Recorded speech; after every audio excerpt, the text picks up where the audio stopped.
আসসালামু আলাইকুম। Doctors matrimony বিডি.কম ও doctor কনসালটেন্সি.কম এর ওনার, ফাউন্ডার, ডিরেক্টর, চেয়ারম্যান আমি আসাদুল্লাহ কনসালটেন্ট আছি তোমাদের সাথে। আসাদুল্লাহ টিভি.বিডি ইউটিউব চ্যানেল থেকে এমবিবিএস সেশন 2020-21 অবশেষে আজকে 4 জানুয়ারি মানে 4 জানুয়ারি আজকে থেকে শুরু হয়ে গেল 5টি বেসরকারি প্রাইভেট আর্মি মেডিকেল কলেজের অ্যাপ্লিকেশন ও একটি নেভি মেডিকেল কলেজের অ্যাপ্লিকেশন শুরু হয়ে গেছে অনলাইনে।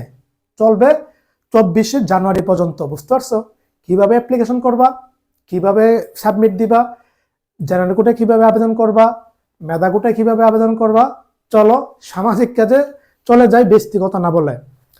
এট ফার্স্ট তোমার এই অ্যাপ্লিকেশন করার জন্য ওয়েবসাইটে যেতে হবে। কোন ওয়েবসাইটে? afmc.edu.bd.com ওয়েবসাইটে চলে যেতে হবে। লিঙ্ক কোথায় থেকে পাবা? আমার ডিসক্রিপশন বক্সে ও ফার্স্ট কমেন্টে লিঙ্ক দেওয়া থাকবে, ক্লিক করে পেয়ে যাবা, অথবা সরাসরি ওয়েবসাইটে চলে যাবা, অথবা তোমার হাতে মোবাইল থাকলে আমার এই স্ক্রিনে তোমরা দেখতে পারতো, সেখানে ওয়েবসাইটে যাবা, যার পরে afmc.edu.bd.com লেখার পরে ওয়েবসাইটটা পেয়ে যাবা। সেখান থেকে আর লিঙ্কে ক্লিক করলে সরাসরি ফর্মে চলে যাবা, ভর্তির অ্যাপ্লিকেশন ফর্মে। এখান থেকে যাওয়ার পরে ওয়েবসাইটে যাওয়ার পরে ডান পাশে 3 ডটে যাবা, যাওয়ার পরে এখানে অ্যাডমিশন সেকশনে যাবা, অ্যাডমিশনে ক্লিক করবা। ক্লিক করার পরে এখানে আর্মি মেডিকেল কলেজের লিঙ্ক আসবে, একটা লিঙ্ক, এই লিঙ্কে ক্লিক করতে হবে। ক্লিক করার পরে তোমার ফর্মটা চলে আসবে। এট ফার্স্ট তোমাকে এখানে ফর্মটা ফিল আপ করে সাবমিট দিতে হবে। প্রথমে কি আছে? তোমার এএফএমসির রুল নম্বরটা দিতে হবে। দ্বিতীয়, তোমার এএফএমসির ইউজার আইডিটা দিতে হবে। তৃতীয়, তোমার নামটা লিখতে হবে, হুবহুব তোমার যে নাম লেখাইল অ্যাডমিশন অ্যাপ্লিকেশনে। চতুর্থ, তোমার একটা ইমেল আইডি দিতে হবে। বুঝতে পারছো? পঞ্চম, তোমার ফোন নাম্বারটা দিতে হবে অ্যাপ্লিকেশনের সময় যে নাম্বারটা তুমি দিয়েছিলে। ওকে, এটা দেওয়ার পরে তোমার 5টা মেডিকেল কলেজের ফর্ম আসবে, মানে 5টা মেডিকেল কলেজের নাম আসবে। এখন 5টা আর্মি মেডিকেল কলেজ ও একটা নেভি মেডিকেল কলেজ একটা সিলেক্ট করতে পারবা। আর্মি মেডিকেল কলেজে এক একটার জন্য আবেদন করার জন্য এক একটা সিলেক্ট করা লাগে। বুঝতে পারছো?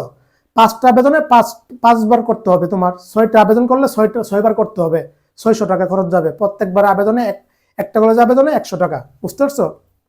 একটা সিলেক্ট করলা, একটা প্রথম আবেদন যেত, একটা সিলেক্ট করার পরে এখন তোমার একটা কথা বলে রাখি, এখানে তোমার কি করতে হবে? এখানে তোমার আগে পেমেন্টটা করতে হবে। এই যে নাম্বারটা দেখতেছো এখানে দেওয়া আছে সেন্ড মানির যে নাম্বারটা, 2টা নাম্বার আছে, যে কোনো প্রথম নাম্বারে তুমি 100 টাকা সেন্ড মানি করবা। সেন্ড মানি করার পরে তোমার ট্রানজ্যাকশন নাম্বারটা এই বক্সে ফিল আপ বসাতে হবে। এতটুকু করার পর তুমি সেন্ড মানি করবা, অথবা আগে সেন্ড মানি করে রাখবে 100 টাকা। ট্রানজ্যাকশন নাম্বারটা তোমার এখানে বসাতে হবে।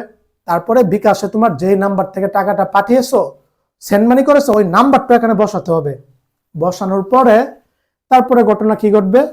তোমার কি হবে জানো? যে তোমার এই জেনারেল কোটায় আবেদন করতে চাও নাকি মেধা ও অসচ্ছল কোটায়? জেনারেল কোটায় করলে জেনারেল কোটা সিলেক্ট করবা। এটা সিলেক্ট করার পরে নিচে একটা মানে বক্স পাবা, যে আই এম নট রোবট, এটা ক্লিক করবা। তারপরে সাবমিট বাটনে ক্লিক করে দিলেই তোমার অ্যাপ্লিকেশন ডান, সাবমিট সাকসেসফুল। বুঝতে পারছো? তোমার অ্যাপ্লিকেশন হয়ে গেল। বুঝতে পারো যে ভাইয়া তাহলে বুঝবো কিভাবে আমার যে সাবমিট হয়েছে কি হয়েছে না। ওইটা হয়তো তোমার সম্পূর্ণ একটা ফর্ম আসবে, অথবা ওনাদের কাছে চলে যাবে, অথবা সাকসেসফুলি লেখা উঠবে, অথবা একটা এসএমএস আসবে, বাস। বুঝতে পারছো? তারপরে সাবমিট করলে সাবমিট হয়ে যাবে ইনশাল্লাহ, যতবারই ইয়া করো। আবার অনেকে আনফোর্সের ওয়েবসাইটে এমন সিস্টেম থাকে, সাবমিট করার পরে হয়েছে কিনা বোঝার কোনো সিস্টেমও থাকে না, অথবা ফর্ম আসে না, কোনো কিছু এবার কি করে জানি না। তবে সাবমিট করলে তোমারটা সাবমিট ওকে ডান হয়ে গেল। বুঝতে পারছো? এটা আমার একটা আবেদন গেল। এটা আমার জেনারেল কোটার প্রসিডিউর গেল। হ্যাঁ ভাইয়া, আমি মেয়াদ অসচ্ছল কোটা আবেদন করব। তাহলে সবকিছু ফর্মটা ফিল আপ করার পরে তুমি মেয়াদ অসচ্ছল কোটা সিলেক্ট করবা। এখানে সিলেক্ট করার পরেই তোমার নতুন একটা ফর্ম আসা পড়বে। এই ফর্মে কিছু অপশন আছে। তোমার বাবার স্থাবর সম্পত্তি, অস্থাবর সম্পত্তি, বাৎসরিক ইনকাম কত, এগুলি ফিল আপ করতে হবে যত আছে। এগুলি থেকে স্কোর আছে, বুঝতে পারছো? 10 মার্ক করে কিন্তু এক একটাতে। এগুলিতে সম্ভবত 6 করে, তো 4 মানে 18 আর হচ্ছে, আচ্ছা হ্যাঁ, এগুলি থেকে হয়তো একটা স্কোর আছে, এটা ওনারা হিসাব করবে এই নিয়ম গাইডলাইন অনুসারে যত আছে। তারপরে অন্যান্য আরো অসচ্ছলতা আছে, ওই বক্সে ক্লিক করবা। ক্লিক করার পরে তোমার এখানে আরো 4টা ফর্ম আসবে, 4টা মানে বক্স আসবে। প্রথমটা হচ্ছে তুমি কি সামাজিক নিরাপত্তার কি টিসিবি কার্ড পাও কিনা, বিজিএফ কার্ড পাও কিনা, বিজিডি কার্ড পাও কিনা, অথবা অন্যান্য মানে সুবিধা যেগুলি আছে এগুলি পাও কিনা। এটা যদি হা হয়ে থাকে হা দিবা, না হলে না দিবা। হা দিলেই তুমি মার্ক পাবা, বুঝতে পারছো, যদি থাকে এবং তুমি যা সত্য তা দিবা, যেগুলি প্রমাণ সহকারে দেখাইতে পারবা। 2 নম্বর হচ্ছে যে তোমার যে বাবা তোমার এই প্রান্তিক কৃষক কিনা, অথবা তোমার তোমার মা বাবা প্রতিবন্ধী কিনা, অথবা প্রতিবন্ধী কার্ড পারে কিনা, অথবা বিধবা কিনা, অথবা এতিম কিনা। যদি হা থাকে হা, না থাকলে না, বাস। তারপরে হচ্ছে তোমার এই যে তোমার এই তোমার বাবা মার বাৎসরিক ইনকামটা কত টাকা, এখানে মনসম্মত শো করে, এটাও সিলেক্ট করবা। তারপরে হচ্ছে এই তোমার প্রত্যন্ত এলাকার কিনা, সরকার ঘোষিত প্রত্যন্ত এলাকা আছে 17টা উপজেলা, এটাতে ইয়েস দিলে সম্ভবত সবগুলো উপজেলা শো করবে। অথবা যে সরকার ঘোষিত প্রত্যন্ত এলাকাগুলি আছে 15টা উপজেলা আছে বাংলাদেশে, ওইখানে ইয়েস দিলে সম্ভবত উপজেলাগুলি আসবে, বুঝতে পারছো। তো এটা থাকলে দিবা, না থাকলে দিবা না, বুঝতে পারছো। যেটা তোমার নাই এটা যদি ইয়েস দাও, ভাইবা ভোটে গেলে অপমান করবে যদি চান্স পাও অনলাইন থেকে। তারপরে সর্বশেষ যেটা তোমার বাবা 17 থেকে 20 গ্রেডের চাকরিজীবী করে কিনা, তারপরে অন্যান্য সুবিধাগুলি আছে কিনা। এই ফিল্মটা এভাবে হা না ভাবে সিলেক্ট করতে হবে। 4-5টা অপশন আছে, বুঝতে পারছো। সিলেক্ট করার পরে সাবমিট দেওয়ার পরে তোমার কাজ ওকে, বুঝতে পারছো। প্রশ্ন হতে পারে মেধা ও অসচ্ছল কোটায় কয়টা আবেদন করব? হ্যাঁ, 5টা আর্মি প্রাইভেট মেডিকেল কলেজের জন্য 5বার আবেদন করতে পারবা, একটা নেভির জন্য একটা আবেদন করতে পারবা। মোট তুমি চাইলে মেধা অসচ্ছল কোটায় 6টা আবেদন করতে পারবা, বুঝতে পারছো। জেনারেল কোটাতেও পারবা। এই ছিল। তো আজকে যে আবেদন শুরু হয়েছে, যারা ইচ্ছা আর্মি মেডিকেল কলেজে পড়ার জেনারেল কোটায় পড়তে পারো।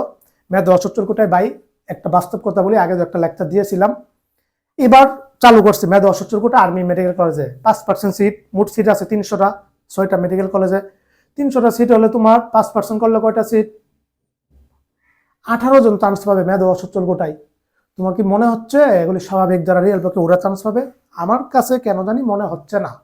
আমার কাছে মনে হচ্ছে আর্মি মেজর অফিসার ক্যাপ্টেন ওনাদের ছেলে সন্তানদেরকে এখানে ঢুকিয়ে দিবে, বুঝতে পারছো। বাংলাদেশ ভাই সবই ঘটে, তবে আর্মিদের সম্মান ও শ্রদ্ধা করি, ওনারা অনেক নিয়ম নীতি মানে পালন করে। 18 জন থেকে ধরো 10 জনই রিয়েল পক্ষে চান্স পাবে, অথবা পেতে পারে ইনশাল্লাহ, বুঝতে পারছো। এখানেও তুমি যদি আসলেই অসচ্ছল হয়ে থাকো, আসলেই দরিদ্র হয়ে থাকো, হয়তো ওনারা তোমাকে চান্স দিয়ে দেবে। রিয়েল পক্ষে হই স্বাভাবিক। এরপরও তো আর্মিদের মধ্যেও তো এই ক্রাইটেরিয়াগুলি আছে অনেকের। আর্মি যারা স্বাভাবিক তোমার এই পদে আছে, চাকরি করে, অনেকের এই বাবা আছে মা নাই, অনেকের সহায় সম্পত্তি প্রকৃতিপক্ষে নাই, অনেকের আছে তোমার প্রত্যন্ত সুবিধাগুলিও পায়, কাঠমাটগুলি, এগুলি কিন্তু ওনারাও কিন্তু মোটামুটি ওনাদের কিন্তু অগ্রাধিকার বেশি দিবে আর্মি ছেলে মেয়েদের, বুঝতে পারছো। সিট আছে 18টা ভাই, আবেদন করবে ধরো 1800 উপরে, এখান থেকে 18 জন চান্স পাবে। রিয়েল পক্ষে হবে, এরপরও আবেদন করো ভাই, সমস্যা নাই, ভাইবা পর্যন্ত যাও, হবে, বুঝতে পারছো। আর্মিরা অনেক মানে ওনারা অনেক নিয়ম নীতি মেনটেন করে, যেটা যা আছে এটাই করে, বুঝতে পারছো। এমন হতে পারে যে আর্মিদের ছেলে মেয়েদের মেধা অসচ্ছল কোটায় দিবে না, এখানে ভাই সব জড়িত আছে। এখানে তোমার মেধা থাকতে হবে, স্কোর থাকতে হবে।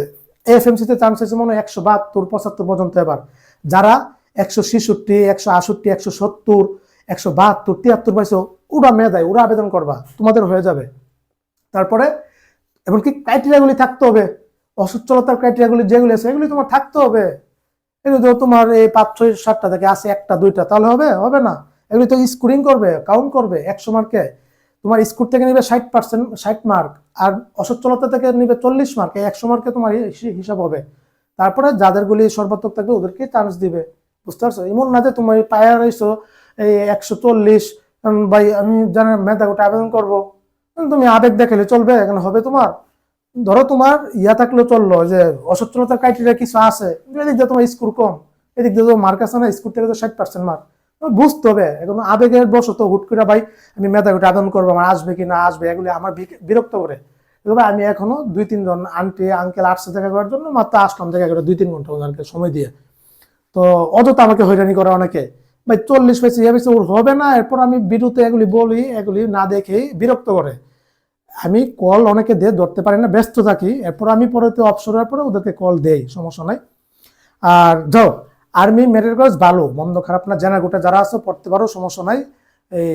এখানেও আর্মি মেডিকেল কলেজ একটা কি পেমেন্ট নিয়ে ভর্তি বিষয় নিয়ে আলোচনা করেছি আমি, কত টাকা খরচ হবে এটা গত বছর এ পর্যন্ত ছিল, এবছরে আপডেটটা আমি এখনো পাইনি অথবা জানি না, ওই প্রসিডিউরই চলে। হয়তো এবার কিস্তি সুবিধাটা দিলে ভালো হয় আর্মি মেডিকেল কলেজে, বেসামরিক ছেলে সন্তান যারা আছে ওদের জন্য। প্রাইভেট মেডিকেল কলেজের মতো কিস্তি সুবিধা তারা হয়তো এবার দিতে পারে অথবা দিচ্ছে কিনা আমি শিওর জানি না, তো বিদায় বলিনি, বুঝতে পারছো। এরপরে কেউ জানা থাকলে জানায়, আমি পরে কন্টেন্ট তৈরি করবো। আর্মি মেডিকেল কলেজ ভালোই, খারাপ না, নিয়ম নীতি কঠিন, তারপরেও চাকরি সম্পর্কে তোমার আর ক্যারিয়ার নিয়ে ভাবতে হবে না, মোটামুটি একটা ভালো ক্যারিয়ারও করতে পারবে ইনশাল্লাহ। হ্যাঁ, তো এই ছিল, অ্যাপ্লিকেশন করো, না পারলে তো আমি আছি, ভালো অভিজ্ঞ কম্পিউটার দোকানে যাও, টাকা নাও, অ্যাপ্লিকেশনে 100 টাকা নিবে একটা আর্মি মেডিকেল কলেজে, কম্পিউটার দোকানে হয়তো 50 টাকা অথবা 100 টাকা নিবে, বুঝতে পারছো। এই ছিল, সবাই ভালো থাকো, সুস্থ থাকো, সকলের জন্য শুভকামনা রইল। আসসালামু আলাইকুম ওয়া রাহমাতুল্লাহি ওয়া বারাকাতুহু।